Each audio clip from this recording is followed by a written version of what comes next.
Welcome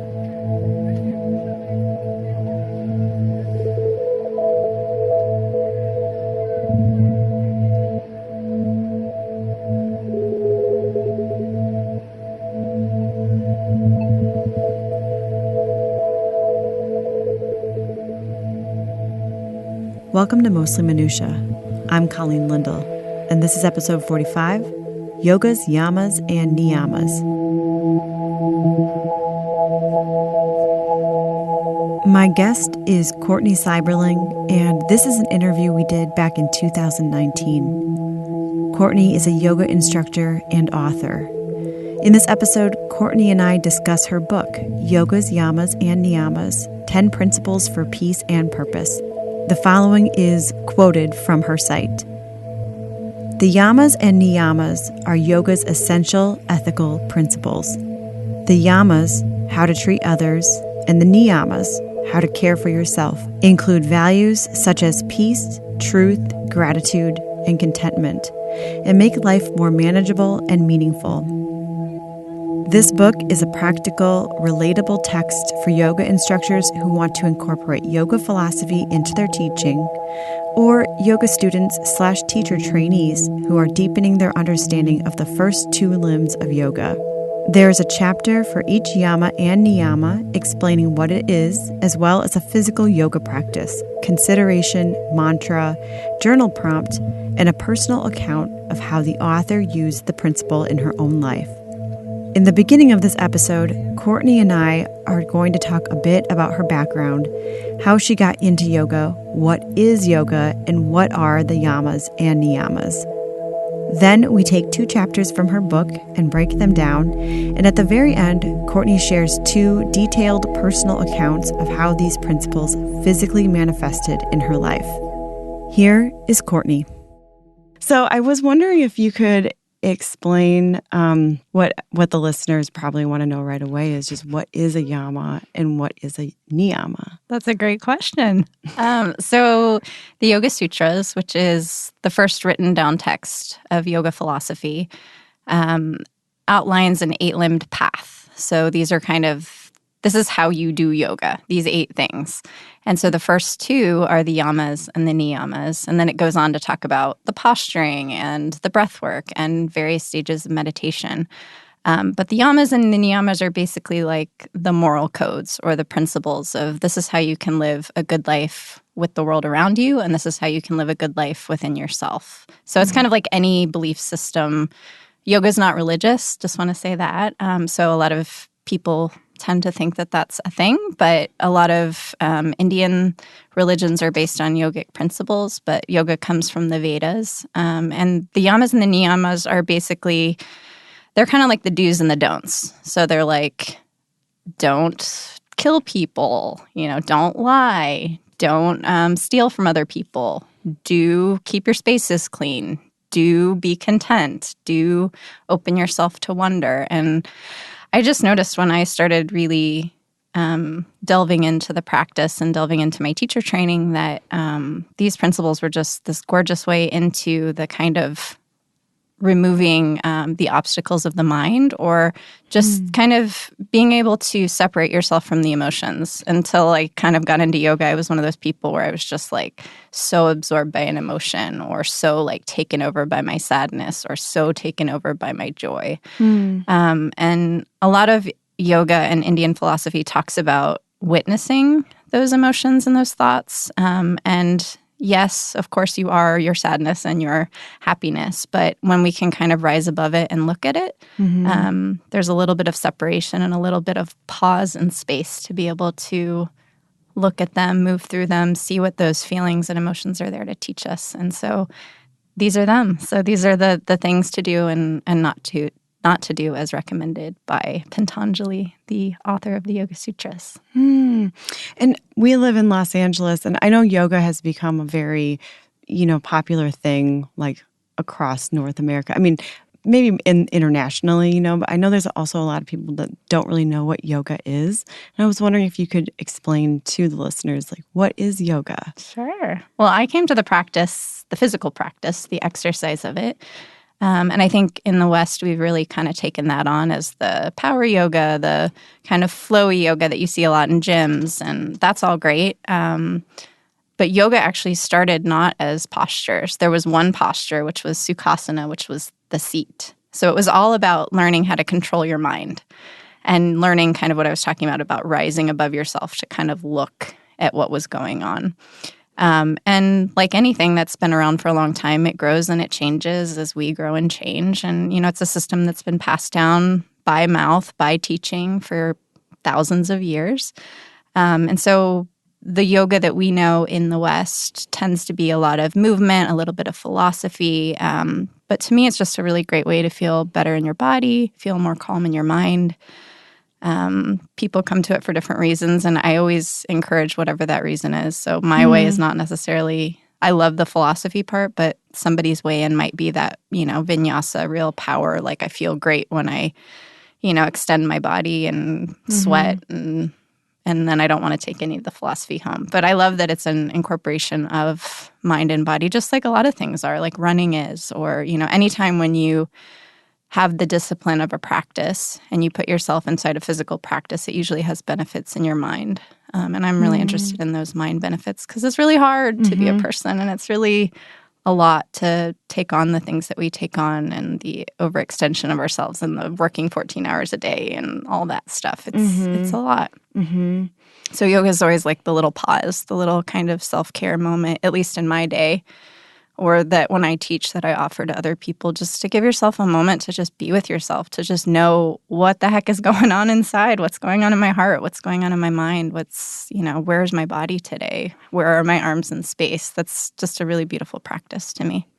And I really love when teachers, like when I'm in a yoga class and the teacher invites the students to do something like that or leads the students into something like that. It's always like very refreshing because I actually sometimes forget to check in with myself and see how I'm doing. My brain is just running. And then when a teacher says, just like check in, see how you're feeling right now. Where are you holding stress? Where does it feel tight? What is your body telling you right now?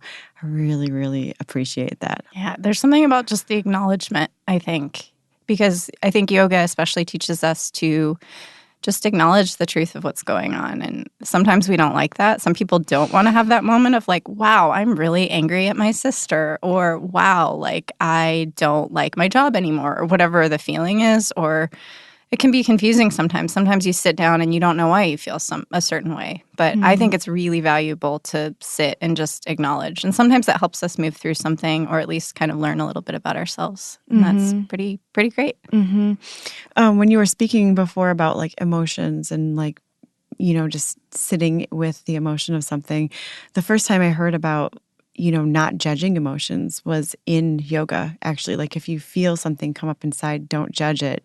Let it just be there and let it pass through.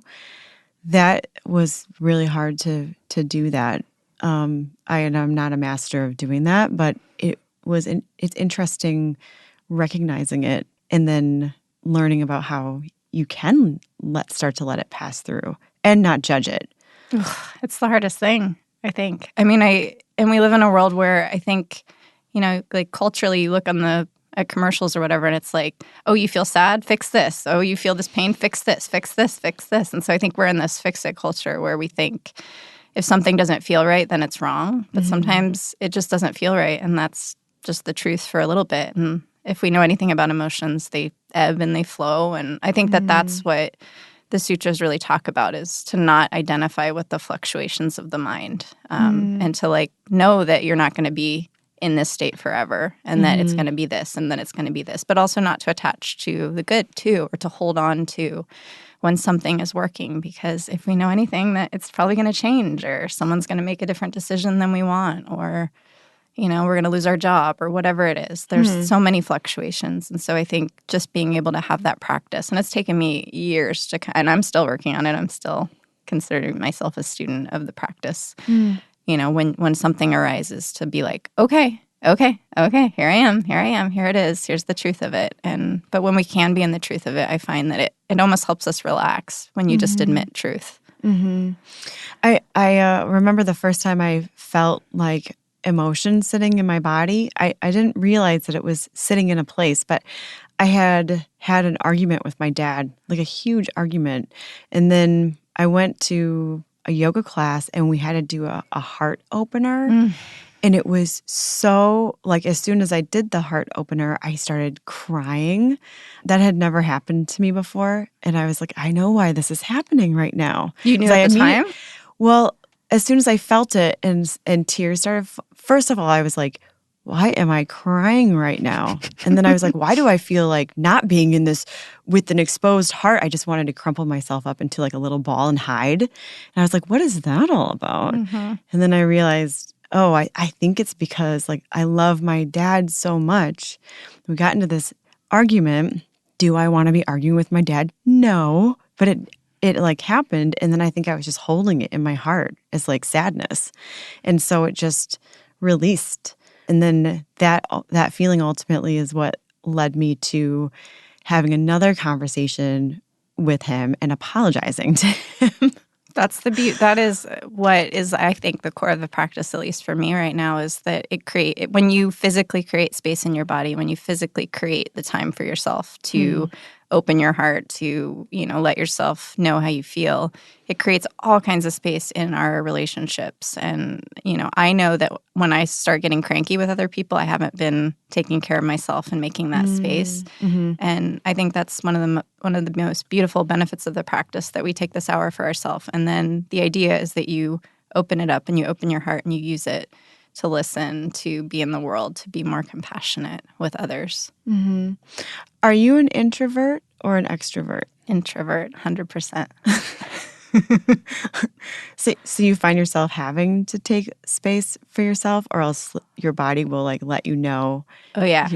Oh, yeah. I had my boyfriend's an extrovert, and he loves to be like out socializing with everyone. And we were out. It was like an unusual day where we were like out for like, I think 11 hours socializing. And I came home that day and I was just like in a corner and I was like, don't talk to me. He's like, what's wrong? I'm like, I can't open anymore. Yeah. And the next day I kept it in because I needed to. Yeah. No, I feel the same way as you with that. But I always considered myself an extrovert all growing up until I was probably in my early 30s. And I started realizing, I'm like, I don't actually think I've been an extrovert this whole time. I think I was actually an introvert, but I didn't know how to cultivate that or like foster like the nurturing side of that. So I would just be like, well, I'll just go out and be with people. But I didn't know how to like calm down and like sit with myself. And yeah, now I'm similar to you in that, where I have to like really take the space, or I'm like start getting angry.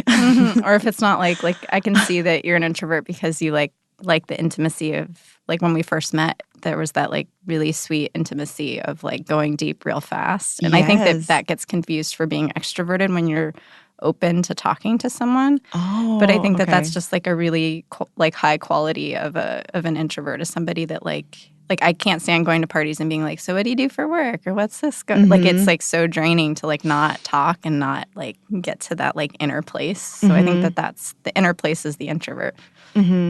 This is just like a total side note, but like what would be not draining at a party? Would it just be to go and like play music? Because you play music and would that be like if you could just go to a party and not have to have those awkward interactions, and just like do something super fun? I've always wanted to go to one of those parties, like the headphone parties where the silent disco? Yeah, where everybody just like puts on headphones and everyone's just like looking and being and moving, and it's like a little personalized like orgy session. Like nobody's touching, but like everybody's like in their own space.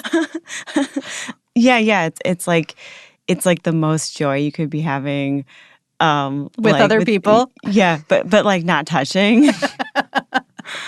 That's really funny because some people would think that would be really awkward to have to like be like wandering around just like making eye contact with people. But you don't necessarily have to make eye contact, I guess. No, I guess not. Yeah, you could just be in your introverted bubble bliss. That's cool, though. Yeah, that's an interesting point about you. So I was wondering, what is it that brought you to yoga? Because I read your book, and I just found myself thinking, but how did she get interested in yoga? Like, what was the thing that drew you?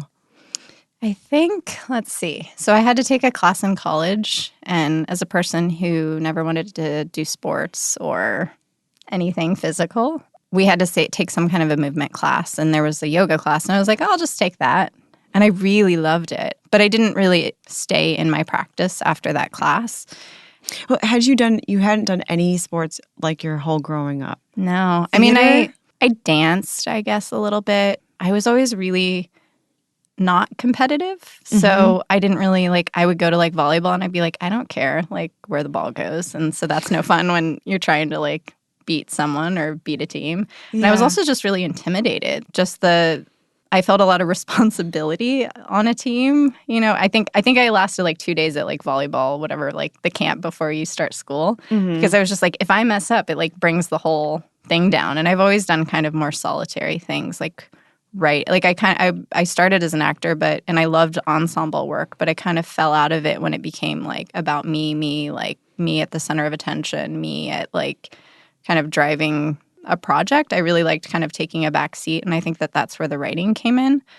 But I got back into yoga when I was living in New York. My best friend reminded me of the practice because she had gotten back into it a lot. And so I started doing some DVDs, and I still wasn't totally in the practice. And then I think when I came to LA, she drug me to a class, and I had the crying moment in class where I was like, oh my gosh, everything this teacher is talking about is what I'm doing in my life. So it's if I'm scared to try a new pose, I'm probably, not trying things in my own life, or if I'm, just kind of going in the routine of it, I'm probably in some kind of a routine, or if I'm really going for it, I'm probably really fiery. And I just saw the mirror on the mat. I saw the reflection back to me, and after the tears, I was like, oh my gosh, why are you crying? That was my same reaction. And I still don't really know, it wasn't a defining moment, oh, this thing happened and now I'm releasing it. I think it was just oh my gosh, I get the practice now. After years of doing it, it was just a physical practice. And then I kept doing the practice, and people kept telling me, you should be a teacher, you should be a teacher. And I was really intimidated by that process because I really loved the teachers, and I wanted to be, of that caliber. And anything, you're never good at anything when you start it. And I was really scared to not be good at something. And so I resisted that for a while. And finally, the same best friend was like, hey, I'm paying for your teacher training. You're going to go do this, and you can pay me back in editing my newsletters for my company. And I was like, okay. And so then I really got into it. And then I found my mentor, who's Daniel Stewart, and he's the one that really made me fall in love with the philosophy part of it. And then I didn't teach for a year because I was so intimidated by it. And an opportunity popped up at the school where I work. They were looking for a yoga teacher, and I was like, I think I can do this. And then when I started teaching, I got really overwhelmed by, I wanted to do everything in a class. I wanted to bring the apex pose. I wanted to bring the philosophy. I wanted to bring the well-balanced class. And I felt really overwhelmed by trying to think of everything at the same time. So that's actually where this book came from, was from me needing something to structure my classes by. So I remembered these 10 principles, and I'm like, what if I just teach a class based on, today I'm just going to focus on ahimsa, nonviolence, being peaceful in your own body. And then then the next class I was like, I'm going to work on, satya, which is truth. So just making sure we're truthfully in each pose and our variation of each pose. And it really gave me kind of an anchor as a teacher to be able to pick kind of themes. And then I kept seeing oh, wow, when we're working on gratitude, we can do heart openers. And so it really kind of helped me learn how to be a teacher. And then as I started looking for more information on the principles, there were a lot of yoga journal articles or little sections in books, but I didn't see, there was one other book that was kind of about all the principles, but it didn't have a lot of those real life examples. And that was also a moment in my teaching when I went into one of my classes with my teenagers, and I just felt like I wasn't getting through to them. And then I just kind of shared something that was really honest and truthful for me. I think I'd been really heartbroken over a breakup or something. And I said I'm really sad today. And I could kind of see them perk up and see me as a person and not as this I hate using the term guru, but like this person that knows better kind of showing up and being like, I've got it all figured out. And I was like showing up to them in a way that I'm like, I don't have it figured out and this helps me, And so that was kind of the moment that landed in my teaching where when I would bring like a theme or a personal something into the classroom, it felt more real. And so I decided to write the book because I wanted to make these principles really relevant. Not that they weren't already relevant, but I just wanted to give them more leverage. And I wanted to, these principles were written about so long ago that I'm sure that we're not talking about them in the same way they were talked about, in the culture they were in at the time. But, it's like these are what they mean to me now. And I thought, that would be a helpful thing for other yoga teachers or for people that were just interested in exploring the philosophy side of things, because I hadn't heard anybody really talking about these in class. Now I'm hearing it a little bit more. And my ears always perk up when I hear people bringing like a theme, because there's a lot of just body cues in the classes. And I feel like I'm still learning how to do that. I still get nervous about like teaching a safe class and leading people in the postures, because I'm just so much more interested in the mind piece. So I love going to teachers that are doing both. What do you mean by the mind piece? Just like bringing, in my training, we called it the Dharma talk. So just, when you go into a class, that moment when a teacher kind of introduces like, here's what we're thinking about today. Or I remember I had a teacher that like made some like beautiful connection about like noticing like the little like stamp prints on like toilet paper. And she was talking about how like, I don't know how she made this connection, but she was like, I was looking at my toilet paper today and I noticed like that there's these like little flowers like printed in my toilet paper. And I'm just like, wow, I am so lucky. Like, I think she was like going through a divorce or something like terrible, but she was like, I'm so lucky to live in a world where like they care enough to like put tulips on my toilet paper, and it's just, and so then it became like the class about like being grateful for like, wow, we have like legs underneath us that are carrying us up, and we have like breath in our body that's keeping us alive. And so I'm talking about like those like kind of thematic things when a teacher introduces a principle, whether it's just kind of like a thought, a reading, a poem, and then weaves it in through the class. And the flowers on the toilet paper is an example of wonder, right? It is. Very good. Okay, which I can't remember the Sanskrit word. It's the hardest one to say. It's Ishvara Pranahana.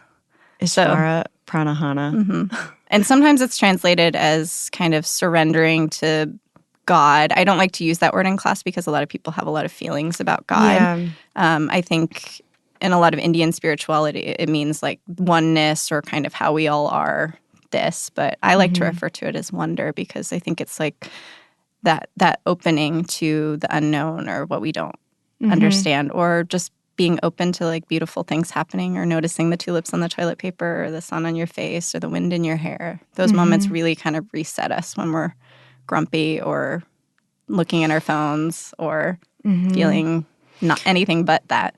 I was actually wondering if you could go through, like, say the name of each of the yamas and the niyamas and then what they stand for. Give us a little bit of a description. So the yamas, they're typically referred to as the restraints. I've taken some liberties. I don't like to call them restraints because I don't think people like being told what they shouldn't do. So I've turned them into positive, here's what you should do. So typically they're referred to, like ahimsa is usually referred to as nonviolence, but I've switched it around to call it peace.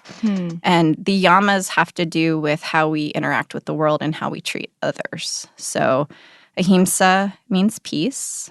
Satya means telling the truth, and that's a big one because truth is hard, but it's more about admitting the truth. So being in the truth of what's actually going on.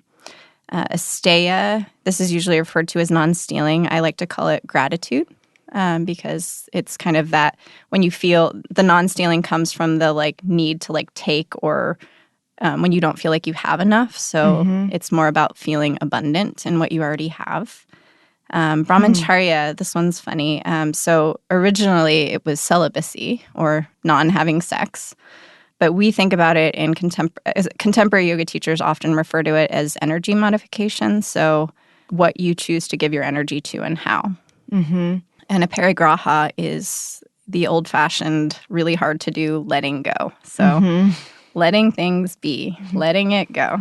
Yeah, that one was a hard one for me when I read it. When I read the whole thing, I was like, This one feels like a lot of tension inside of myself. Yeah. And that's where, we hold a lot of tension in our body, like what you were talking about, especially in our hips, shoulders, necks. Those are the areas that people tend to always request in a yoga class.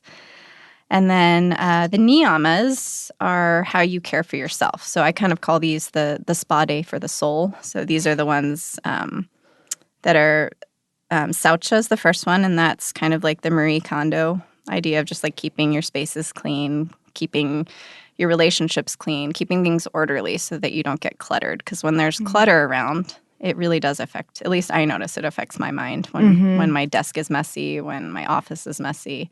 So that one's probably the easiest one to understand, keeping your car clean, keep your spaces clean. Santosha is contentment, so not necessarily being okay with things, like being joyful about things, but just letting them be what they are, not fighting them. Tapas, there's two schools of thought on this. So some people refer to it as discipline, and some people refer to it as just kind of allowing discomfort. So this isn't like tapas you get at like a Spanish restaurant, but this is tapas as in like the heat of like staying in a practice, the heat of allowing like your emotions to exist as they are and just moving through them. And then Ishvara Pranahana is what we talked about. I've identified it as opening to wonder, which is the sun on the skin, the breeze in the hair. Like pretty much all kids are like in a really good practice of Ishvara Pranahana. Just naturally like running around, standing on their heads, jumping up, noticing things. What's this? What's this? What's this? We lose that, I think, when we have to do this and do this and do this. We lose that. What's this? Yeah. I really like the layout of your book. You use all these examples that really help us to relate and understand what it is. And then I really like that there is first is the practice. Oh yeah, the physical practice. And then the consideration. You even have like a mantra so people can like focus their minds, and a very, very honest personal account, which I thought was very generous to include, because you didn't have to include that. It's very scary. It's like writing in the eye is very scary. It's one thing to be like, this is this, but then you actually have to, talk about your life and talk about the people in your life, whether they want to be talked about or not. That was really scary for me. But why did you decide to do a personal account? Well, I think we learn by story. Like, that's how I learn. Like, any text I've read, I find, like, I finally read the Bhagavad Gita, which I've never read, which is like the Indian, one of the great Indian spirituality texts. And it's a story about, I'm not going to get into it too much, but it's a story of a warrior going into battle against his cousins and not wanting to. And Krishna comes and is like by his side. And he's like telling all these teachings. And so you forget that you're like reading some dry spirituality text because there's a story. And, your whole podcast is about people's stories. Like, we love stories. And I think it also came from that thing I just said about how the kids I was teaching, I noticed that they started listening when I started sharing. And you have a responsibility as a teacher. And it's not like I come in there as like a therapy session. Like, I don't come in there and I'm like, this crappy thing just happened and I just got done crying in my car because, I ran over a cat or whatever it is, But when you can bring in a real life example that you've processed, that you learn something from and apply it, and I think you just connect to people when you give that little personal touch. So it was really important with this to make it personal, because I found that any relationship in my life has become more profound when the personal aspect is there. Something I wanted to ask you about, just going back to the practice on the mat, could you share with the listeners about what it is that you mean about applying a yama or a niyama to your body? Yeah. I'm fascinated with the idea that there can be a spiritual practice that can become a physical practice. Like, you can feel the thing inside of your body. I think it's really important to have an intention when you do anything, because the mind, if anybody's been in their mind, can be a crazy place to exist. And especially when you start to slow down and be in the body, if you're not giving yourself something to focus on or something to do, you're probably going to forget that you're even there practicing, because you're going to be thinking about, what do I need to get for dinner after this? And so I wanted to provide physical practices because I do think that there's a huge power in tension, but I also think that there's a big correlation with the mind and the physical. And the principle that's coming to mind is Brahmacharya, the energy modification. So in that practice, I offer a lot of, you can put your knee down here. You can, put your hands on your hips instead of extending them over your head because if we're in a practice, we think we have to do everything, to be a good student. But sometimes the best thing to do is to put our knee down or to take care of ourselves. So yoga is a practice of being with yourself as you are. Or, for example, in the chapter about letting go, which is there's a lot of hip stretches and heart openers and shoulder openers. So like that kind of softness or focusing on the exhale. And there really is a beautiful connection between the two.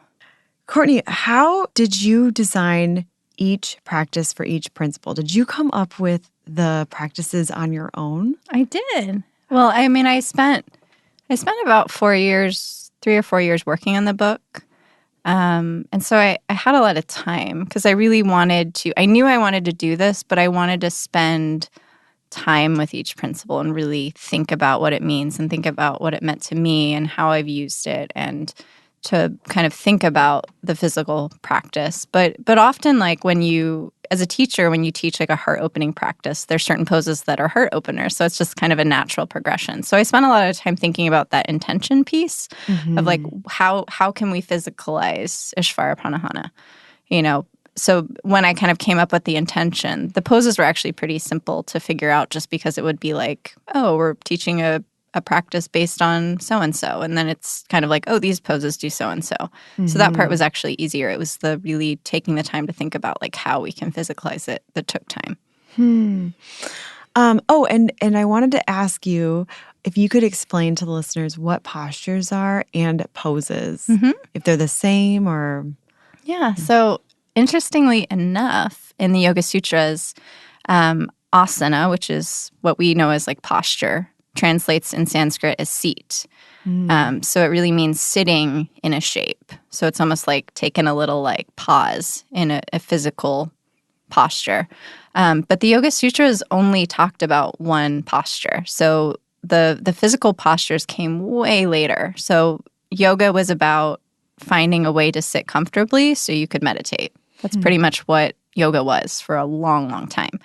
And then I think it became about, well, how can we sit comfortably? So that's where the postures arose, so that you could sit for extended amount of times in Sukhasana, which is where your ankles are crossed and your knees are out and you're just sitting up and stacking your shoulders over your hips and in your good posture. But I think posture, asana, seat, those are all kind of the same things that we're talking about.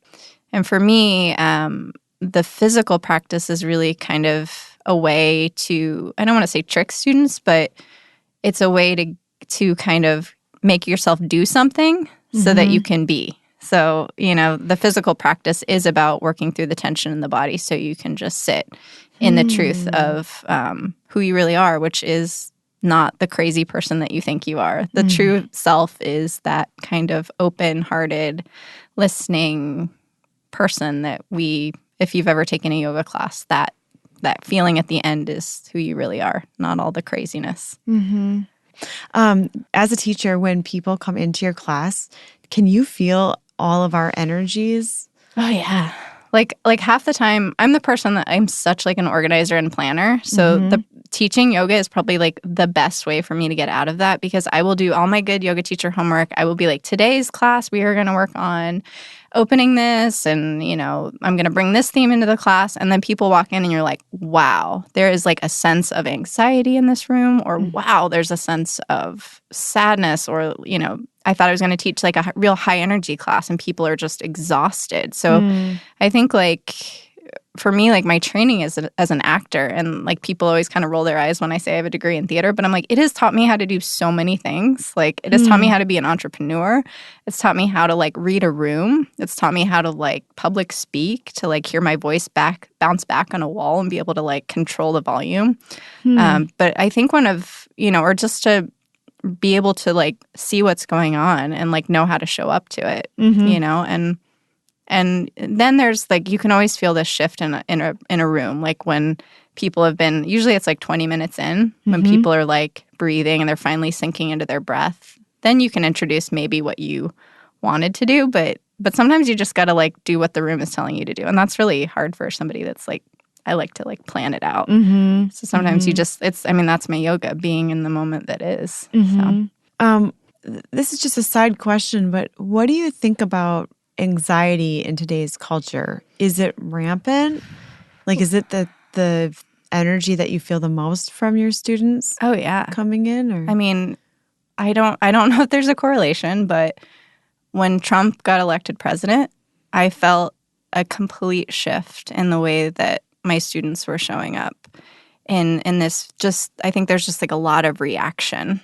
I think we're in like a very reactionary like time right now. And we've noticed like a spike in depression at the school where I work, anxiety, and opening the body can be really, it can induce things, or it can like settle things.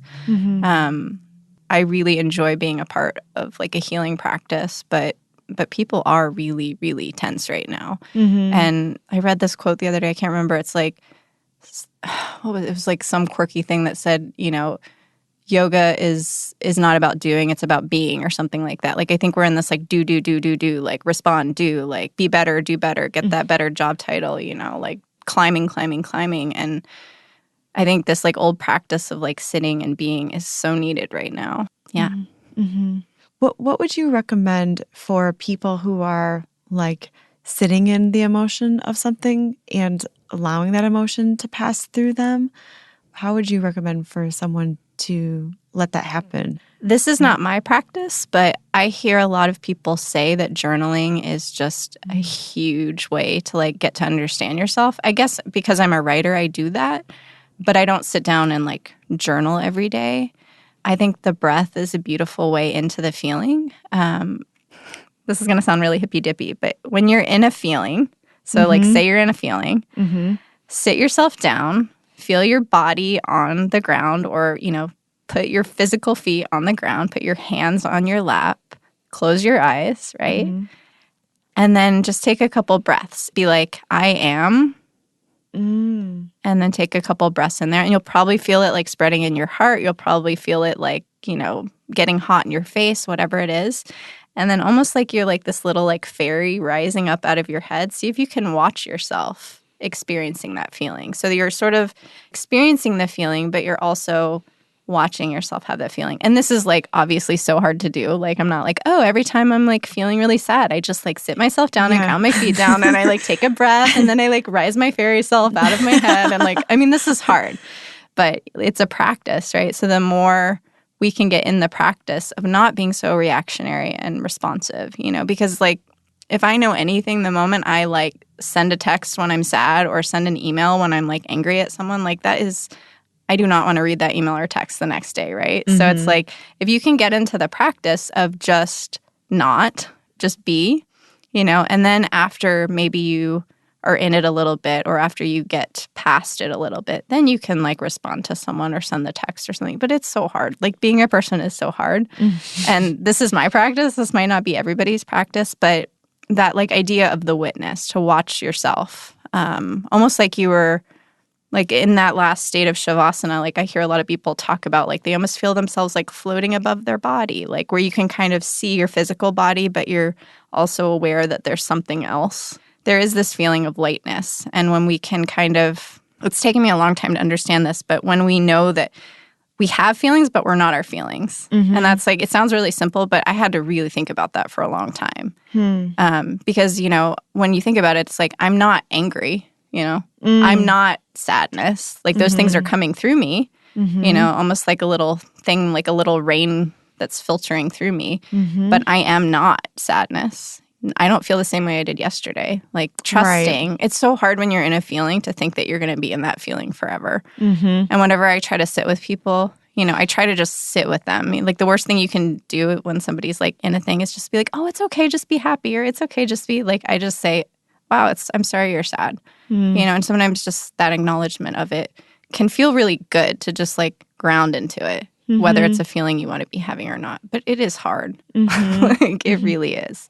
But you were saying before, like when someone is sitting by themselves with the emotion, I thought you were saying something about like saying the words "I am." I do that a lot. Like when I ask people to check in, like just "I am" though. No, like you can say "I am." Like, I mean, obviously, it'd be weird if everybody's like saying "I am angry," "I am sad." Like everybody's like calling out, but just like saying it too, just acknowledging it, just being like I'm upset. I'm upset. And like maybe even try that if you're like in your car sometime and like you had like a hard conversation with your boss or something, you just get in the car and instead of just like we transfer that energy and we don't even realize we do it a lot. So just, you know, you're in your car and you're like, wow, like sometimes I'll be like, I am really fucking pissed right now. You know? And like just saying that out loud can sometimes be like, okay, all right, well, what's next? That felt good to say that out loud, you know? Yeah. I just think it's good. And I think we have like an emotional responsibility to ourselves to like, especially in this world where we're just sharing everything all the time and we're just like, everything's out there. And it's beautiful in some ways that we're sharing like beautiful personal things about our lives. But a lot of the times we're sharing something in a moment, you know, and somebody has to receive that. Like it's all energy transferring, you know? So it's like... And, like, how is that person going to feel in that moment when they receive that? And I'm not saying, like, we should only post happy, wonderful puppies and things like that. But I think we have a responsibility to think about what we're sharing and putting in the world and how that affects other people. It also reminds me of self-care, too, to just check in with yourself and just say, like, I am really fucking pissed right now. Oh, okay. Yeah. Instead Absolutely. of just being like stuck and like moping around with it all day. Yeah. Or maybe you are stuck and moping it around. Yeah. Or, you know, but at least you know. At least you know why you're moping. I am angry. Yeah. It's like that angry Muppet. I don't know why I just thought of that, like the guy that's like, rah, rah, rah, rah, rah. Like just be the Muppet for a minute. Like just like let yourself like Muppet like Animal? Yes, like the drummer guy where he's just like, ah. Yeah, like it's okay to be Animal for a while and be into it. Oh my gosh, there's this thing. I just remembered my friend sent me this article, but it's like a thing now. There's this thing called rage yoga, which I like. I love that this is happening, even though it's like so like anti-everything yoga is. But I just love like people just like doing whatever they need to do to feel better. And it's like, I think you're supposed to bring like a 6-pack of beer to class and people just like, you're in yoga poses and then you just like, whenever you feel like it, you're just like, ah, and there's like heavy metal playing and it's just like people like working it out. And I mean, I think it's like the same as like boxing or whatever, but they're calling it rage yoga. So I don't teach that, so you're not going to get that from me. But maybe if you're kind of like listening to this and you're like, I'm not going to like stretch and breathe, maybe you should go to rage yoga. Yeah. If you want beer while you're in down dog. Yes. I think about beer all the time when I'm in a hot yoga class. Is that weird? Like all I want to do is I don't always like go have a beer after yoga. You just want a Corona sometimes with I'm a like, lime. yes. I'm like, can I just get a nice cold beer? Yeah. It makes sense. Those are really intense classes. But that's how I started yoga, was going to hot yoga. Yeah. And then because I really like to sweat. Yeah. Like there would be like a peak where it would just stay. Like I would start the class and then break into a sweat and then I was fine for like the whole class just dripping, but like in these postures and being okay with it. Yeah. And then when I moved out here, the rooms felt hotter to me. And then I started feeling like I was going to faint. Yeah, that's not good. And then I was like, I don't know if I can actually do this anymore. Or maybe it was just a season of my life. You know, like I've graduated into not needing to do that anymore. And I'm moving on to now breath work on my mat, which is something I wanted to talk to you about. Yeah. Yeah, about, you know, being connected to the breath and moving in the flow of breathing, which is actually, I like flow classes. I like moving with other people in unison to things. And I like feeling, because I can feel people's energies in classes and I don't try to hang out with other people's energies in the classes. I know this sounds really funny, but I can feel other people's vibe, you know, and then I've got my own vibe. And I've been appreciating this idea of the yoga mat is a sacred space that I can have right now to get in tune with my body, to experience whatever I'm experiencing and to work shit out, like literally working shit out on the mat. Yeah. And I feel like other people are doing it too. And I like moving with other people and somebody leading us through it Isn't it so weird and beautiful that like other people are having like a complete different experience on their side of the mat and you're just like in yours and it's almost like you're like everybody's like in their bedroom at home, but like we're all like in the same room and we're all just like doing our thing. I feel like the next level up for me would be a flash mob. So, or like some sort of like dance routine, like a Bollywood film, like, or Bollywood music video where we're all dancing in unison and doing the same exact like claps and stuff and feel everybody's awesome energies together. But yoga's more of a personalized energy. It is. It is. And the breath is just like a really beautiful way into yourself. So often when I teach a class, the first thing I cue will be notice your breath. Like, where's the breath today? Because a lot of times, I mean, thank goodness that our bodies breathe themselves without us thinking about it because that's what's keeping us alive. Like, can we just all take a moment of gratitude for our breath? Like, yay, breath. Like, thank you. Yes. But that's the way I think of the breath as the bridge between the mind and the body. Because when you tell someone to think about their breath, it almost instantly puts them inside their body, in their feeling body, but it also centers the mind. So it gives the mind something to do. So just kind of like coming with an intention, you know, when you tell someone to just like stop and just notice where the breath is. And then you start to deepen the breath. And then in yoga, we do this thing called Ujjayi breathing, which is a heating breath that's through the nose. And that actually physically heats up our insides. So not like that we're going to, you know, burn up, but it heats up the internal system and it calms down the nervous system, which is pretty cool. So it's this nice kind of like HVAC system of like heating the body so you can safely stretch and also keeping yourself calm and centered. And there's nothing like it's really hard. I'm still working on this as a teacher, but it's really hard to get people to breathe and move together. Like we just don't know how to do it. And I think if people got better in the practice of it, there'd be less people falling and hurting themselves or, you know, like pulling their back or something. Because like when you reach for something, if you're not like inhaling, your body's almost like not connecting and you might like pull something. So, but it's really hard, I think, because we're not in the practice of it to, you know, inhale your arms up, exhale your arms down. And I think that that's why a lot of flow classes have that sun salutation thing, because it really gets you moving with the breath.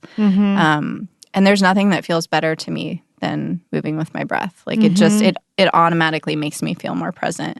And if you ever, I love to watch dance, and if you ever watch dancers, like you can see them, like almost like when you see those beautiful movements, there's some kind of like if you watch their inhales and their exhales, they're all connected, and or even when you think, I have never really thought about this, but I'm thinking about sex. Like there's probably something in that when we're experiencing that with another person that probably has a lot to do. I'm going to think about that the next time. But there's something beautiful about like breathing with another person or connecting breath to movement that just makes the nervous system feel better.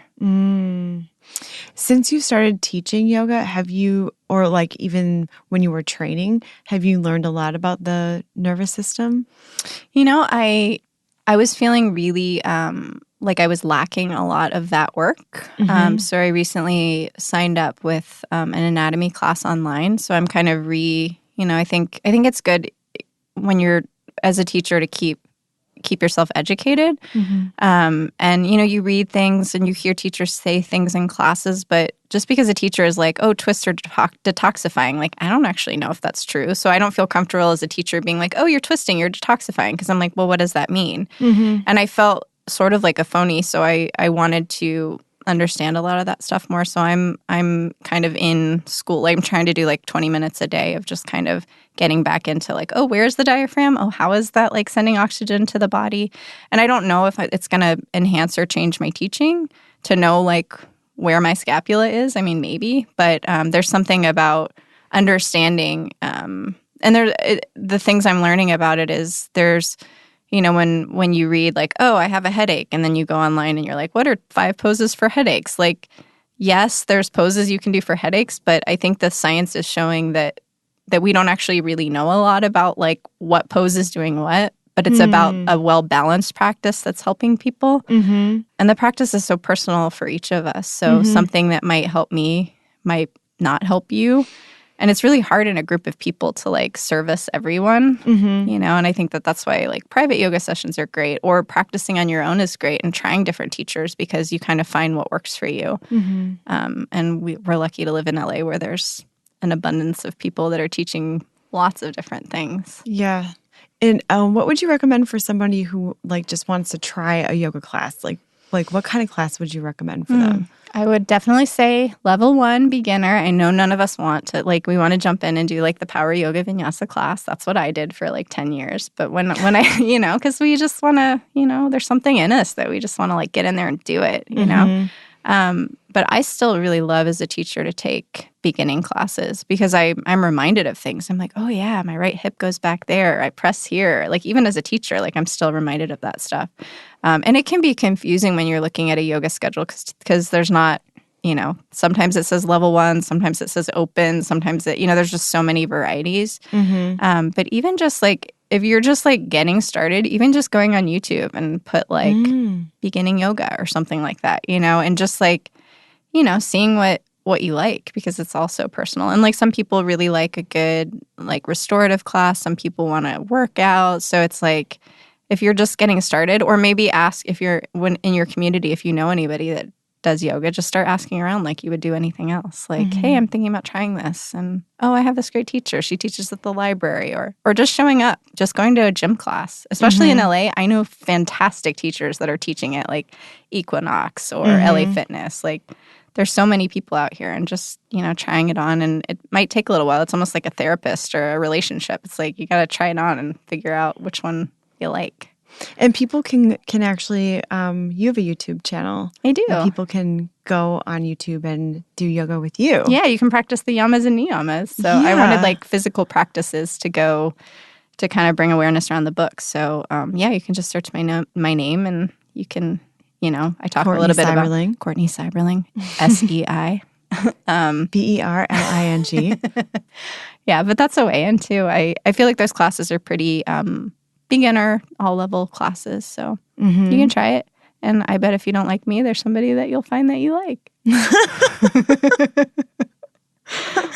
Well, going back to the Yamas and Niyamas, so each of these is very meaty, I would say. There's a lot for people to chew on. And I would say each chapter, each principle, it seems like it all leads everyone back to resting in ourselves. Like even though there's like a principle attached to it, it's like rest, calm down, rest, be still, and rest with yourself.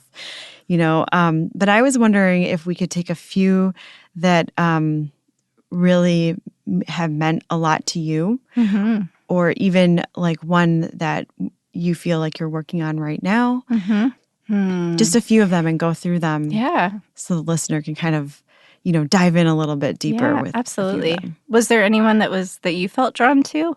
Well, the easiest one for me to go through was the first Niyama, Saucha, is that how you say it? Order. And that one, it is just like, I'm like, yes. Yeah, just putting things back in place. Or... Yeah, I feel like it, not that it comes naturally to me, but I feel like I think about that a lot in my life. Like I'm totally the person that will not leave any little tiny piece of trash in my car because of when I come back to my car, I want it to be like a clean slate. Now, saying that, there are like some empty water bottles in my car right now from my week of work. How dare you? Which is like, it's not a big deal, but I'm aware of it. And I'm like, this space better be cleaned up by Monday morning. Yeah. You know, when I get back in my car, I'm going to start my work week. This place better be cleaned up. That's like how I'm thinking in my brain. Yeah. So, and I'm also the person that's like, I really need to have orderly places, not OCD orderly. I'm just talking about things should go in their homes so I can be creative. Yeah. And if things aren't in their homes, my mind won't let me be creative. But I used to live with a friend of mine who thrived in chaos. Yeah, my best friend's like that. Her like desktop is like mania. I'm like, every time she opens her desktop, I'm like, she's like, it's the only way I can see it is like if it's in front of me. Her like desk is covered in Post-its. Like she's like I think like we lived together and I like thought I was being nice by like cleaning her space, and she was like, where is everything? But I think most people like a little bit of order. Yeah, when I read that chapter, I was all over it. I was like, this is really great. I think that's like the most tangible way in too. Like that's something that you can actually like do right now. I think a lot of these can be a little I think they're beautiful, but I think it can be a little scary to like do something like let go or tell yourself the truth. Like those are letting like go is probably the hardest chapter for me to go through. Yeah. I think we can start there. With letting go? Yeah. Okay. Because that's always like the hardest one for me. And I think that's the one I hear people say is the hardest one for them. In the book, I talk a lot. So when I was 27, I moved here from New York. I'm talking about the essay in the book, and we'll get into letting go. But I always thought I was going to live in New York. I was like, I was a theater person. Ever since I was 14, I'm like, I'm going to live in New York. I'm going to, be on Broadway. I'm going to do all these great things. And I loved New York.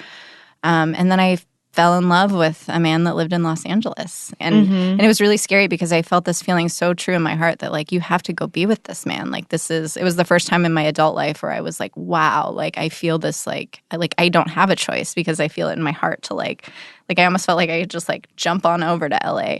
And we went to college together, so we'd known each other before and we reconnected. And it was just this like explosive, beautiful, like knowing within both of us. And within 6 months, I was like buying a car and like driving across the country. And all of a sudden I got here and I was like, what did you do? Because now I'm like in someone else's life. And I'm like, I had a lot of friends here. But I had this beautiful relationship with this man for 4 years. Like he was a musician, I was writing, like we like kind of flowed in and out together. It was just this beautiful thing that I never saw ending. And we lived in a house with a big group of our friends and decided that we were going to move out on our own and get our own place. And then like within like 2 weeks of us doing that, like 4 years into the relationship, he came home one day and he was like, I'm leaving you for this person that was one of my dearest friends. And it was like so shocking to like those moments in life where you feel like someone has like literally ripped the rug out from underneath you.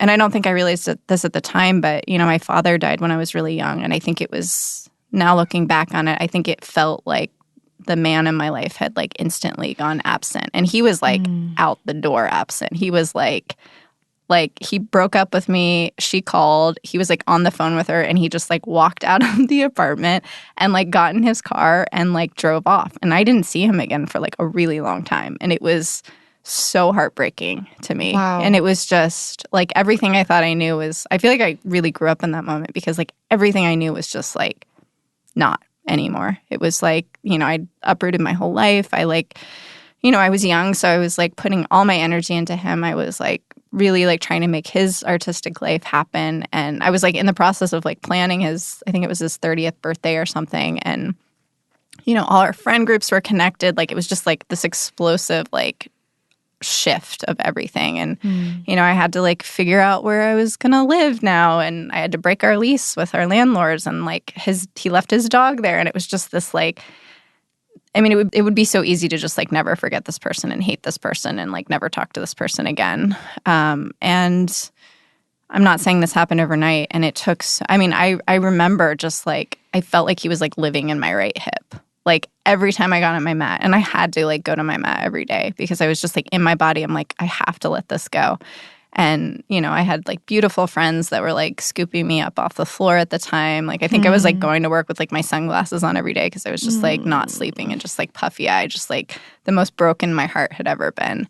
And I kept thinking like I remember having all these fantasies where I was literally gonna like take like the box of like all these photos of us, like, and this woman too, because like she was my friend, right? And I was just like, I'm gonna put this box of like photos on their porch and I'm just going to light it on fire and I'm just going to like burn it down. Like I was just like so angry, so heartbroken. Like my hair was falling out. I was just like under so much stress.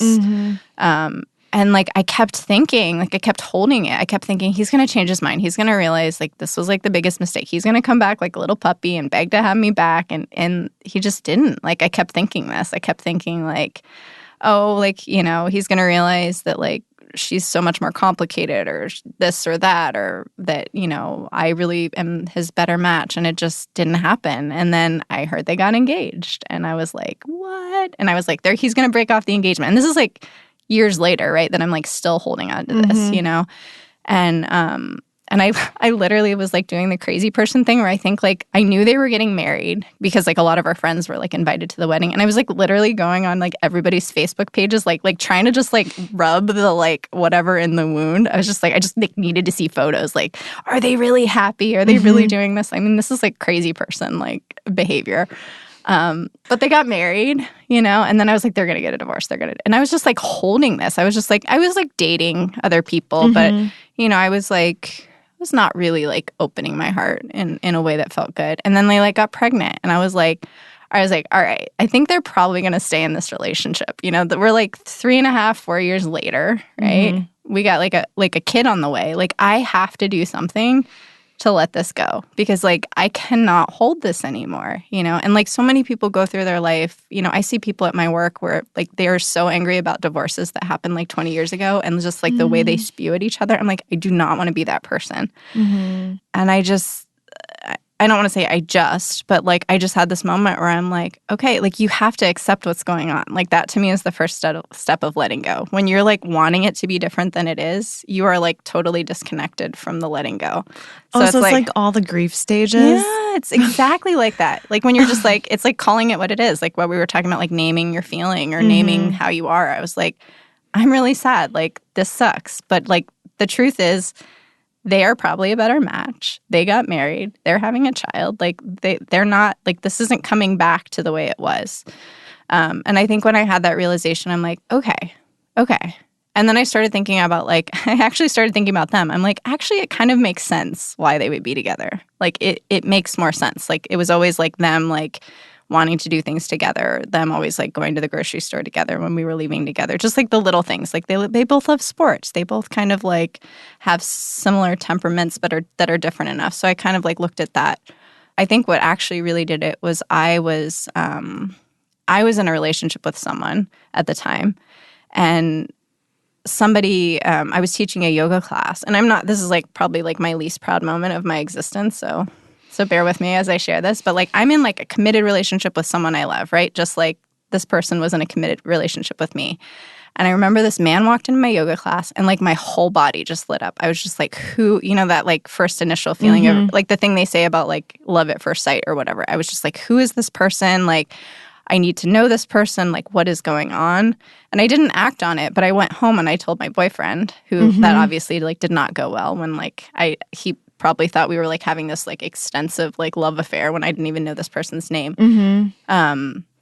And then like that erupted in like a series of things. But there was something about seeing, you know, and when that boyfriend and I broke up, like I did explore that relationship, and it helped me to understand that like my former boyfriend wasn't like this monster, that like I saw like, you know, that he recognized that a different partner was, you know, maybe possibly better for him than and I think I don't think it was an easy decision for him to make, you know. I mean, knowing he was going to like hurt someone that he cared about so much. And I kind of saw this mirror coming back at me where I'm like, wow, like I'm hurting someone that I care about so much. But I just knew that relationship wasn't going to sustain me for the long haul. And I think as we get older and we're like looking for partnership, like we have to be really honest about, is this person what I want to like show up to every day? And I think me seeing myself, even just a little smidge of feeling that feeling, saw like, oh, maybe this is what it was like. And I think the more times in our life when we can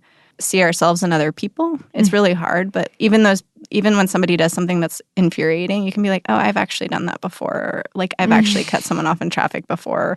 I've actually been looking at my phone doing this and not sitting engaging with like the more moments that we can be like see ourselves in others and others in ourselves. It's like a really beautiful way into forgiveness, because letting go is forgiveness. I think forgiveness is really the act of letting go so that we can be with things as they are. And there's something really weird about forgiveness is that, like, I remember I, like, had this, like, very dramatic, like, I'm going to write them both a note, these two people, and I'm going to tell them I forgive them. And, like, I'd been wanting to write this note for so long, and it finally felt genuine. And it's like, that wasn't really even about them. That was about me, like, releasing it in myself. And the thing that's so frustrating about letting go is that you're just holding on to something that already happened. Like you holding it, like, isn't going to, like, make them not do the thing they did to you. Mm-hmm. It's not going to change anything. And, like, for whatever reason, we think we're punishing someone by, like, staying mad at them. Mm-hmm. But there's something beautiful when you release someone of some transaction that's happened between you. You know, they're already moving on. They're already, like, having a baby. They're, like, in their life. So me forgiving them isn't, like, changing any of that, but it's just a huge shift in myself. And it finally made me be able to open to, like, actually love again in, like, a really beautiful way. And, you know, there's still things, like, there's plenty of things that I'm still working on my, like, let go process right now, you know, because we're people in progress. Yeah. I like in the beginning of this chapter, you're like, it's hard to let go because it is. And yet all it takes is the decision to do so. I'm like, Yeah, you probably want to throw the book across the room at that point. I was like, you know, easier said than done, Missy. Yeah, because nobody's going to do it but you. No one's going to be like, hey, Colleen, like, here we are. Like, you know that thing that happened when you were, like, 25? We're just going to take that away from you now. Right. Like, you have to do it. It's well, like an even action. if you did, I probably would try to take it back. Yeah, and why do we want to hold that? I was holding that. Thank you very much. Why do you think, like, why do we hold on to stuff? I think it's because we are people, not just people in progress, but also people of process is what I was thinking. I think we like to process through our things. But I'm not saying, like, if something bad happens to you, just, like, the next day, be like, oh, it's cool, we'll just let it go. Like, this is a process. This, like, process I just talked about was, like, 5 years. Like, and, like, granted, like, I think it's harder when it's more traumatic than it is if it's, like, you go on a bad Tinder date or something like that. Like, that maybe you can get over in, like, a couple days. But, you know, maybe not. Like, I don't want to, like, judge anyone's process. But, be kind to yourself. Like, practice ahimsa, the first yama of, like, just being nice to yourself. Like, kindness. Like, it's hard. So, like, give yourself the space to, like, know that it's hard. But then you have to let it go. Because if you don't, oh my gosh, you're going to be such a bitter, angry human and no one's going to want to hang out with you. You know? Yeah. Okay, but just going back to what you said about why we hold on to things. Because I was just thinking, even if, like, let's say somebody came and took it away, then obviously just the feeling of it not being there anymore actually would probably feel so good. You'd be like, oh, thank you so much. That was really heavy. And now I don't have to carry it anymore, you know? But maybe we don't know how easy it is to let go of things, especially if there's emotion attached to it and we're, like, extremely hurt by something. Well, and I think most of the time when we're holding on to something, it's a person, I would imagine, for most people. And, like, our relationships are so deeply embedded. Like, there's just nothing more true to me than loving another human, you know, and nothing more beautiful and heartbreaking and hard than loving another human. So it's like you also have to give yourself that forgiveness of, like, those bonds. Like, yoga would tell you don't attach to it. Like, I go back and forth with, like, this philosophy all the time because I'm like, but I want to attach. I want to, like, love and, like, but then the moment that you're attached to something, when it changes or goes away. Is the not staying attached the idea of, like, if you love something, set it free? Yeah, no, I think that's, like, definitely a huge part of it. I mean, I think yoga philosophy talks a lot about how we are all one, we are all connected. Like, you know, I see you and me and you and, you know, just that whole, like, medium. But I think that something that I find really challenging, especially in our Western world, is, like, just don't attach to things. You can be in your relationship, but, like, don't identify as being in your relationship. Like, that's really hard, right? To, like, be in a relationship and then not identify. But then it's that, like, idea of the witness. So, like, watching yourself in relationship and experiencing relationship, but not identifying as I am this person's wife or I am this person's boyfriend. Like, we label things a lot. But I think it's hard to it's hard to compete with a system that we're so accustomed to having. And I don't really want to fight the system because I'm not interested in, like, going and living, like, on a mountaintop somewhere and just, like, focusing on my breath all the time. Like I wanted, like, that's beautiful, but I want to, like, isolating yourself. I want to do other things too. So, and I want to be in relationship to people, but it's hard. This is a side question, actually, but I was wondering if you could explain what self-care is. Because I was talking with a friend at work this past week about how self-care has turned into this, like, billion-dollar industry. And we were like, when is self-care self-care? And when is it not self-care? And she was saying that she had heard a friend of hers say that self-care is anything that, oh gosh, I'm gonna botch this. I'm sorry, Morgan. She was saying that her friend had said, like, it's anything that makes you want to, like, not run away from your life, but, like, dive more into your life. Like, what would be an example of that? Well, if Maybe I'm for not you. botching it, Yeah.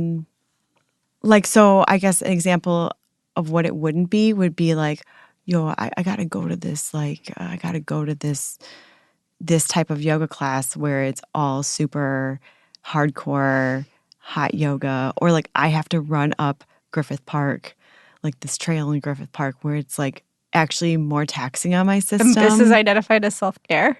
Like making yourself do something you don't want to do?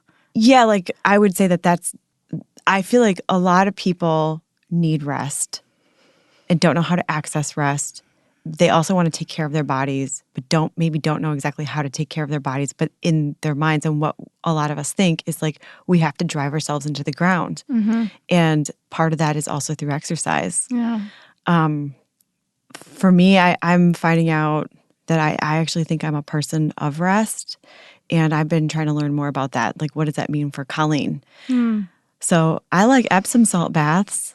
Those are pretty cool. Yeah.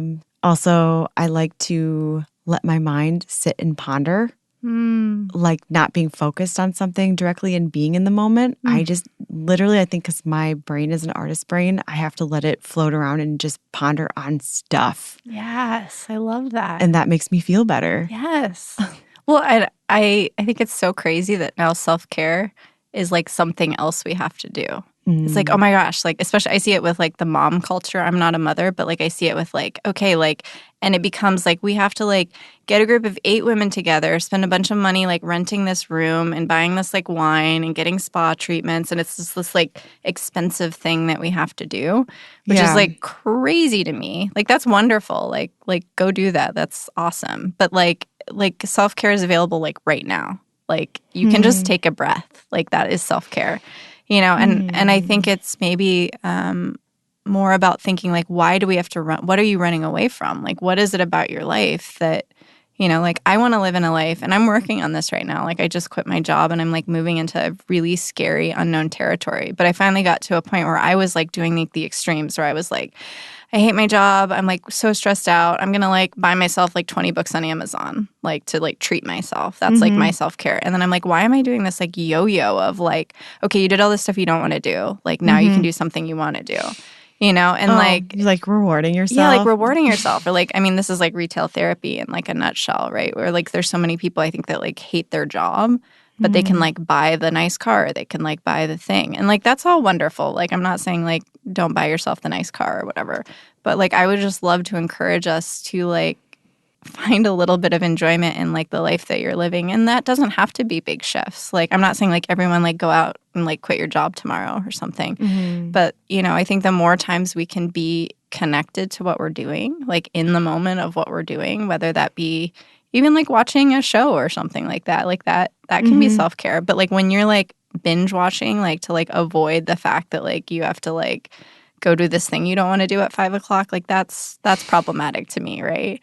But even like, you know, like I think of the last chapter about Ishvara Pranahana. It's like just like finding those moments. Like you can just be like getting ready for work, and like just like the moment when you like brush your hair or something like that can be like a self-care moment where you're just like feeling like the little bristles like tickling like your head. Like that feels really nice. Like, you know, it doesn't have to be like, you don't have to like go out and get like $120 massage. Like you could just, you know, or maybe you just like get on a little rolly ball and just like, you know, work out some tension in your back.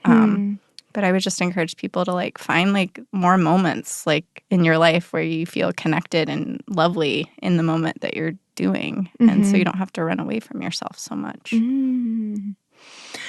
Winding down, I was wondering if you would be willing to talk about the last chapter, Ishvara. This one's hard for me to say. Pranidhana.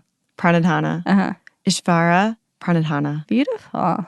I was wondering if you could talk about that, and then if you would be interested in reading your personal account. Sure. Yeah. Okay. So this concept is this beautiful way of approaching things like a child would. Just being, we were talking about it a little bit, just like opening yourself up. So like I'm doing this thing now in my own life where I'm trying so hard to not be on my phone when I'm waiting. And like today I had this like beautiful conversation with like a fireman, like, and I learned about like the schedule firemen are on, and like or just like the moments where you just let yourself be seen or open, and beautiful things happen, or just like stopping and smelling the flowers, just being in the world. And there's a lot of beauty that just happens in like the day-to-day moments, but there's also like something really beautiful when you so the story in the book that I talk about is my father died when I was 16, and I think it was like 2 years ago. Like it was like, it's always this like weird thing when like the anniversary of the death comes up. Like I'm like, I don't, like, am I supposed to do something? Like, I miss my dad, but I'm so used to like not having him in my life. Like it's so much a part of, like, I've lived more life without him than I have with him. But there's still this just like, I want to do something ritualistic. So this principle is also about like, lighting a candle at dinner, or like just like making things feel more sacred and special. And I was like, how can I like honor my dad? And then I realized it was like the 20th anniversary of his death. And I was like, oh my gosh, all this pressure's on. Like I have to do something really special. Like this is like a really big day. And I literally like spent the whole morning like trying to like figure it out. I was just like, should I like, he was like a musician. So I'm like, should I like go to like a concert? Should I like hike like a hard hike? Like what should I do? And then like, I just got hungry. And my boyfriend at the time was like, okay, we need to like go eat. And he's like trying to be like supportive and stuff. And I'm like, I don't know. And so I was like, you know what? I'm just going to like let it be. Give it a break. And so my boyfriend and I went to lunch, and we're just like sitting in this cafe. And this woman comes over, and she's just this like beautiful, like, I remember she had this like bright pink lipstick. We were at this like Armenian restaurant in Glendale.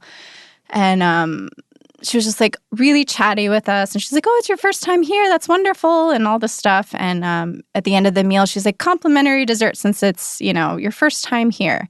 And I look down at the dessert, and it's like, I just like am like have this look of shock on my face, because it's like my father's favorite dessert. It's like rice pudding. Like I don't even see that many places. And I just like pick up a little spoonful, and I like put the spoon down, and my boyfriend's like, what is wrong? Because I could think he can like see that like I'm on the verge of tears. And I'm like, it's my dad's death anniversary, and like I'm sitting here and there's like rice pudding in front of me.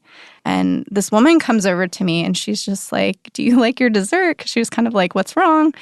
And I was like, do I do the thing where I tell her like what's going on, or do I just do the thing we normally do in life? And I'm just like, yeah, it's great, whatever. So I like choose to like open to her, and I'm just like, like, today's actually like the 20th anniversary of my dad's death, and you gave me rice pudding, and this is like his favorite dessert. And she like put her hand on my shoulder, and she's like, in Armenia, like we do this thing when people die that we like honor the dead by like making their food. And I was like, that's so amazing. And she's like, crazy. She was like, on my father's death anniversary, we serve lavash and feta. And I was like, that's so beautiful. And we had this exchange. And she was like, my mother's dying, and I'm like headed to the East Coast to like go take care of her and probably see her die. And I just like stood up and I gave her this like big hug, because I just knew what that is like to have a sick parent like that. And we just like had this like beautiful moment together. And it just felt like when I just kind of stopped trying to force it and trying to make something of the day and just like let the day happen, the day like came to me. And it was just this beautiful reminder of like, when you're just like open and connected, like these beautiful things, like we all have those like moments in our lives, I think, where we're just like, oh my gosh, I can't believe this song came on when I was in the dressing room, and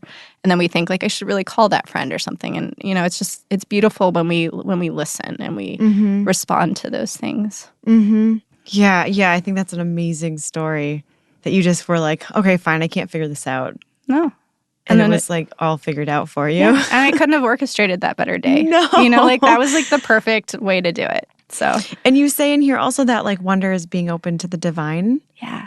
Yeah. So if you have, I don't particularly have a religious practice, but if you do have a religious practice, it's that I think of it as oneness, or like connecting with, what we don't know.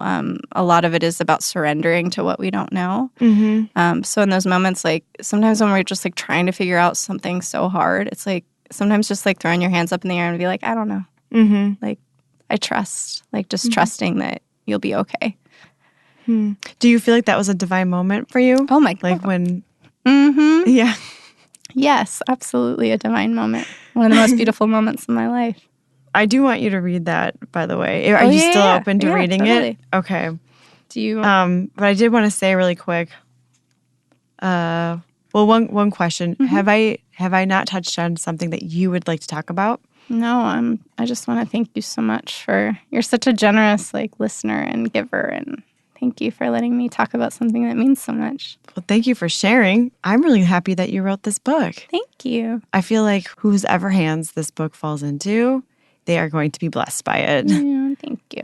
It's so gentle. It's something that you can just read over and over again, and it continuously leads a person forward into rest and peace and loving kindness towards themselves. I really think so. Yeah. And I really wanted to write something that felt I encourage people, if this sticks for you, I tell people to make little flashcards and put them in their car or something. And whenever you're having a moment, I'm not saying you can fix anything with the Yamas and Niyamas, but for me, it's been really helpful that if I'm you're in a moment, sometimes if you just have these little cards on the ready and you're just I just need to think of a way to think about this right now. Maybe you just go through your flashcards and oh yeah, maybe I need to be more peaceful about this. Maybe I need to find some softness around this, or maybe I need to be more grateful right now. It's just a way in. And I'm not saying this is gonna people go through really hard things. I'm not just apply a Yama and it'll all be okay. But sometimes just having something to land on feels really good. Yeah. Would you mind just taking us out with your personal account? Okay. Yeah. I woke up on the anniversary of my father's death, unsure how to commemorate it.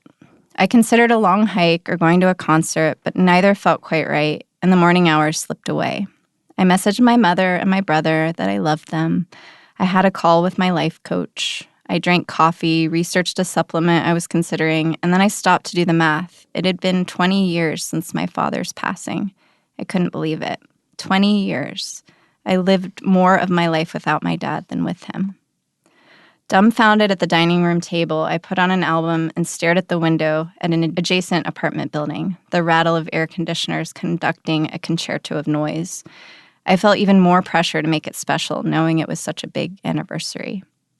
2 more albums slinked by, and my boyfriend asked if I wanted to go out for lunch. I was hungry and agreed, threw on a hat, and upgraded my tank top to a clean one, but was still in some variation of my pajamas. I brushed my teeth as my boyfriend searched Yelp for lunch spots. He'd recently moved to a new neighborhood, and we were having fun exploring it. How about this place, he asked, and handed me his phone. Heritage was the name of the cafe. I swiped the photos on the app. The restaurant was quaint, with tall ceilings and natural light, and large stacks of leafy greens were pictured on white plates. Perfect, I said, and tapped the map to direct us. The moment we arrived, I regretted my decision not to dress in actual clothes. Other customers wore their Saturday brunch best. The restaurant was small, light curving down from the mason jar lamps hanging above. A baby shower was showering over at a table near the entrance, and little old ladies were dressed to the nines with their hair sprayed in waves, nails the same shade as their sweater sets. A gentleman in a beret asked how many we were, and I held up 2 fingers.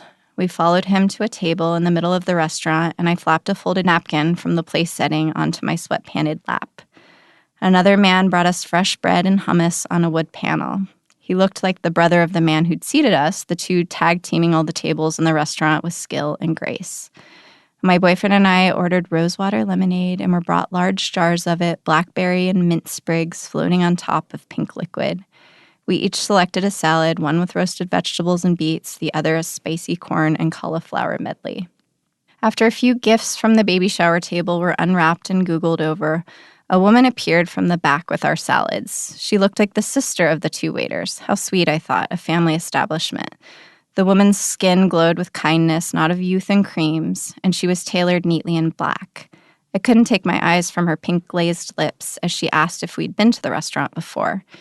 We shook our heads no and said it was our first time. "Your first time? Welcome," she exclaimed. I asked her name and she said it was Elisa. It fit her. Elisa told us to enjoy our salads and fluttered back to the kitchen to prepare the next order.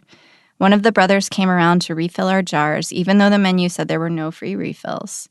We finished what we could of the oversized salads and asked for the check, though what showed up next was not the bill, but Elisa. She placed a small scallop dish in front of us and sweetly sang, "Complimentary dessert for the happy couple," and then scurried back to the kitchen. The dessert was a custard of some kind, chocolate.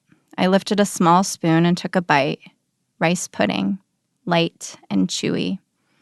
Tears welled up in my eyes, and my hand dropped down to the table. "What's wrong?" my boyfriend asked. Rice pudding was my father's favorite. A stranger brought me my father's favorite dessert on the 20th anniversary of his death. My boyfriend raised his eyebrows in a sentimental acknowledgement. I told him the story my family tells about my dad as a kid and how one evening he wouldn't finish his dinner. My grandmother, overcome with frustration, dumped an entire bowl of rice pudding over his head. There's a photo of it. My dad is screaming, the gooey, gloppy chocolate dripping down from his ears. In time, my father would come to love rice pudding, but the picture says otherwise. Elisa came to check on us during my gushy consumption of the rice pudding, and I tugged at her sweater sleeve. I don't mean to make this sad, but I have to tell you something. Today is the 20th anniversary of my father's death, and there's this thing with him and rice pudding, and look what you've brought me, I warbled, motioning to the half-eaten dessert. Elisa put her hands over her heart. In Armenia, she said, it is a tradition to make the deceased's favorite food on the day of their death to honor them. On the anniversary of my father's death, we serve complimentary feta wrapped in lavash with olive oil in the restaurant. Tears spun in my eyes again. I knew what a special moment I was sharing with this special stranger and how she was offering a way to acknowledge a day I didn't know how to honor. My boyfriend and I finished the rice pudding, paid the bill, and just as we were about to leave, Elisa appeared again with a purse over her arm. "I wanted to say goodbye," she said. "My mother is sick, and I have to fly east to see her. I'm on my way to the airport." A tender arrow struck my heart. I knew what it was like to have a sick parent. I told Elisa how sorry I was to hear her mother was ill and how much I appreciated her being a part of this day. We hugged, soft cheek against soft cheek, this beautiful gift from the universe in my arms, our father somewhere both near and far. Thank you. Thank you, Colleen. I really appreciate it. This episode of Mostly Minutia was recorded and mixed at Fairfax Village Studios by the incredibly talented Matt Sav. Matt provides an atmosphere of comfort both with his personality and his hospitality, so you and your guest or guests feel right at home. Matt also records and mixes the Go Help Yourself podcast, a comedy self-help podcast to make life suck less. This podcast is one of my personal favorites. My friend Lisa Linke co-hosts with Misty Stinnett. They review self-help books in detail and give each other little personal assignments pertaining to each book. They're well-spoken and super hilarious. Both are actors and highly trained in improv, so the show just flows. It's a great way to review a book you might be thinking about reading, but are not so sure you want to give your precious time to. You can find their show on all podcast streaming platforms, or you can go to gohelpyourselfpodcast.com. To book a recording session with Matt Sav, and I highly suggest you do, go to fairfax-village.com. Fairfax is Fairfax. The music playing under this is off the album I Made This While You Were Asleep. This is Chris Zabrisky's newest album. This track is called I'm About to Do the Second Hardest Thing I've Ever Done. I love Chris's music, and I often feature it in my podcast. It's so atmospheric and full of wonder, and overall, I feel it matches the atmosphere of my brain.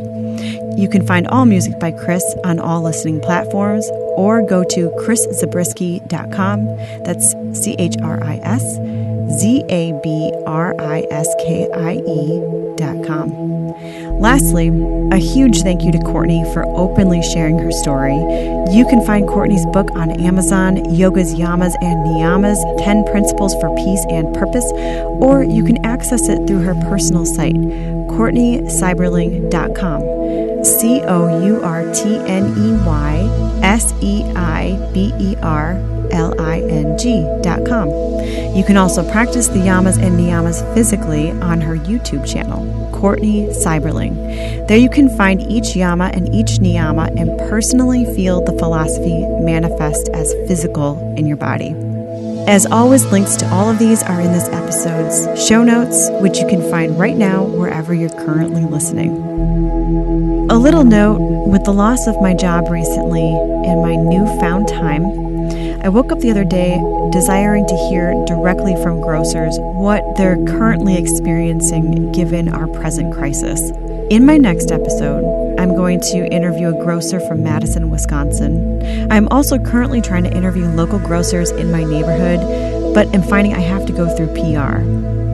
If anyone knows of a grocer in Los Angeles who would like to share their story on what it's like to be a frontlines worker during this time, if you could refer them to me, that would be really great.